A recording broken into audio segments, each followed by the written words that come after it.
Threading a sewing machine correctly is required for the machine to work properly. So I'm going to give you some tips along the way, not just how to thread it, but why you thread it a certain way. So we're going to start by winding a bobbin with good quality sewing thread. Now there was a bobbin in the machine when it came to me, so I'm going to go ahead and just take out that empty bobbin and get ready to wind. Now one thing about thread, I mentioned quality of thread. So what is a good quality thread? It's the more you spend, the better quality it is. So if it's 5 for $1, it's not probably the best thread for this machine. If you have any trouble with the machine, change the thread. Maybe put something on a little bit better, rethread it, see if the different spools make a difference. It does sometimes. And don't forget, we do need to clean the machine underneath this throat plate and make sure that there's not lint and dust that builds up over sewing. Oh, lots of different fabrics are linty, like fleeces and flannels, even sewing through batting and cotton fabrics. That all builds up down here. So if you haven't cleaned out down here in a while, it's time. Don't forget to do that. Okay, so you saw me put this spool cap on. That's going to hold the spool in place. But look, I want to make sure there's not a gap between the spool and the spool cap. If there is, that thread will eventually stop, fall down there, and it gets tight. It breaks the needle. So make sure that you get a nice tight nice and tight against the spool. So winding a bobbin, you're going to notice that the little pictures up top, there are dotted pictures for winding your bobbin and little steps, 1, 2, and then 3, 4, 5.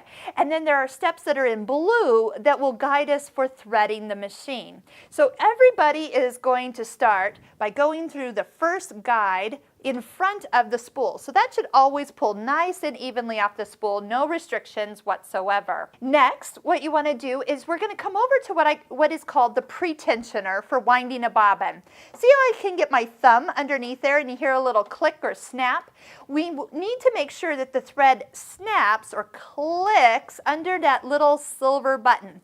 If it doesn't get in there, just easily goes around and over here. When you wind the bobbin, if it turns out really kind of loose and fluffy, this thread did not get in this little tension area. So make sure you just give it a little tug, pull on there, and make sure it slips underneath the Pretensioner.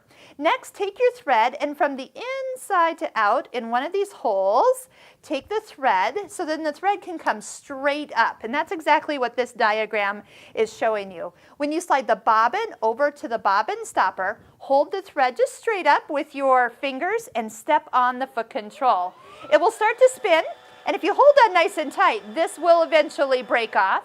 But if there's any tail left from the top here, I have just a little tiny tail, but if you have any tail, make sure it is cut and there is nothing past the edge of the bobbin. Step on the foot control, continue to wind until it stops. It should stop when it's really, really full, but not overfilled past the bobbin edge.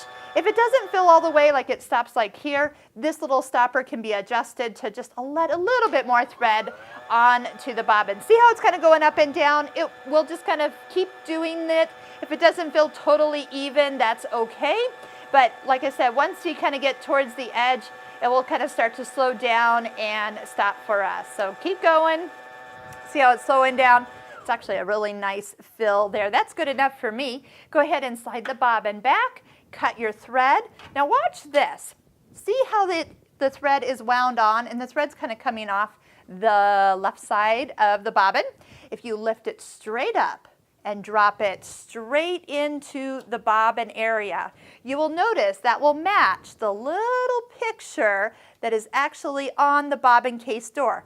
This is reminding you which way the thread needs to spin off the bobbin. So if you just pull it right off there, drop it in, don't flip it over, that actually is exactly what you need. Let's finish with the bobbin. You notice there's little white arrows. We'll do this a little closer up on another video, but go ahead and bring the thread underneath that black area. Follow the little arrow over the edge, and there's a little cutter down here. So as that little arrow is pointing, pull on this thread. It cuts the thread to the perfect length. Put the door over the bobbin case area and forget about it. When we take our first stitch to test out the machine or on our project, that bobbin thread will come up perfect. perfectly. Okay, so back to the top. Remember this little pretensioner?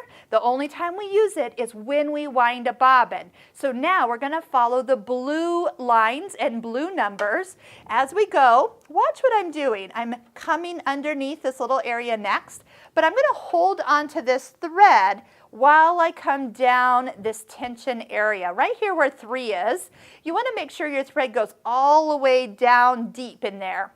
You also want to make sure that your presser foot is in the up position, because if it's down, all this area is closed and you need to have it open, which is when the foot is up, for the thread to get where it needs to go. Usually about here, we're going to come down, come up at 4. You can give the thread even a little floss, and that makes sure that it gets well seated in that area. Now, if you've ever sewed where you have those big hairy loops on the back of your fabric, that's because you didn't get it all the way into the tension area. And all you have to do is rethread the machine on the top, not the bottom. So there's one guide here at the kind of bottom part of the housing, one guide at the top of the needle, and we will help you master the needle threader in a video that will come. But look, we can just easily pull that thread through with our needle threader, and we are ready to test out and see how we are doing.